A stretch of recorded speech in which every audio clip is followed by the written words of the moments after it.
I was homeschooled the whole way through, so don't know a lot of things.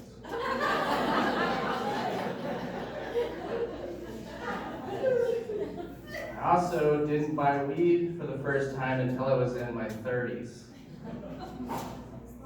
And it's by far the coolest thing I have ever done. I don't even smoke weed. I tried it a couple of times when I was a teenager, and I hated it. And then my friends told me that I was actually smoking it wrong, and that I needed to inhale it into my lungs, and then I really hated it. But my brother, he smokes every day because he went to public school. And he was coming to visit from out of state and didn't want to bring me on the plane. So he calls me up and he's like, hey man, can you get us some for the weekend? And I'm like, oh sure, you're family. I'll commit a crime for you. Of course. Meanwhile, I'm Googling weed near me. How to buy drugs.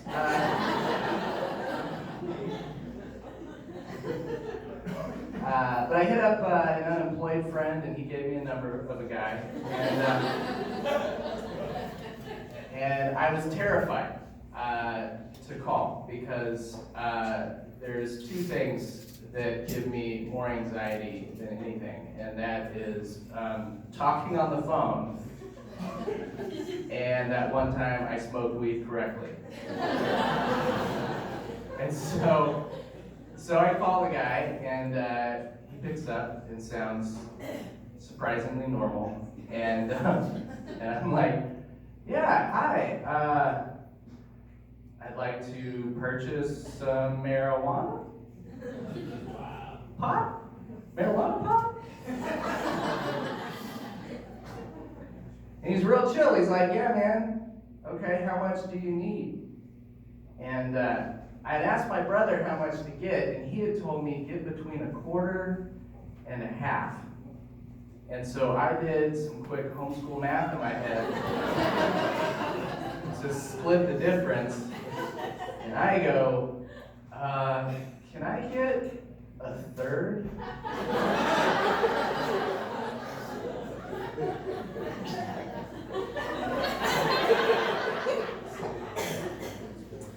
If you're not laughing right now, that's because you're like me and don't realize that in weed math,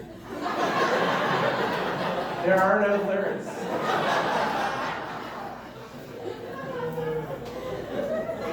There's no thirds. There's eighths, quarters, halves, and then you can just buy the whole thing. You got the family coming for the weekend, you just buy a whole one. And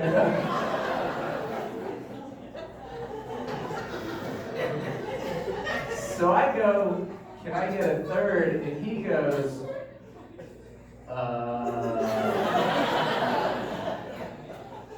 I don't think I can do that, man.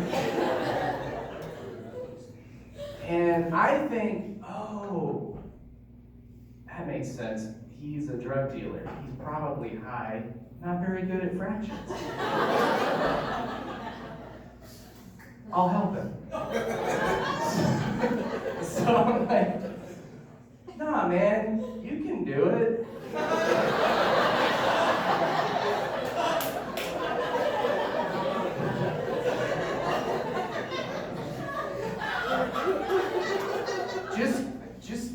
Just take one whole weed of marijuana and divide it into 3 pieces. And I'll buy one of them.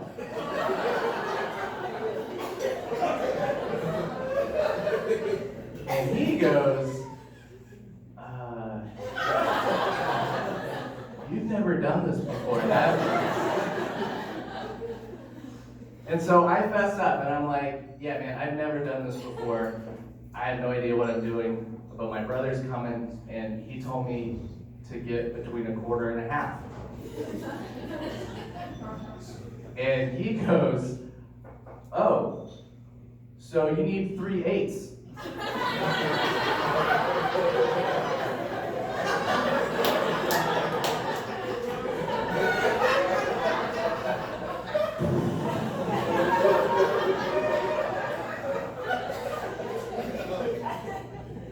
Yeah, man, I need 3 8s. That's exactly between a quarter and a half. So, long story short, you guys, for just $500, I got 2 8s of you and a Wanda and a new friend. So, pretty good.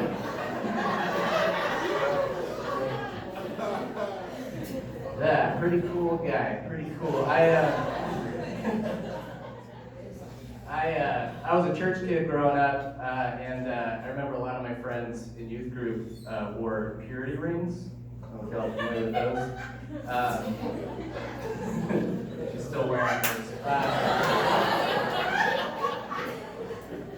Sometimes called promise rings. It's just a ring that people would wear, teenagers would wear to let people know that they wouldn't be having sex until they were married. I didn't wear one. I didn't have to because I was homeschooled.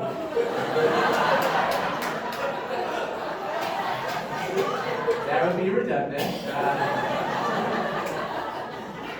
Also, I figured out pretty quick that a nice pair of homemade corduroy pants from my mom sent the exact same message. Call them my purity pants. And turns out every girl's belt becomes a chastity belt when you're wearing your purity pants. All right, that's my time. You guys have been great.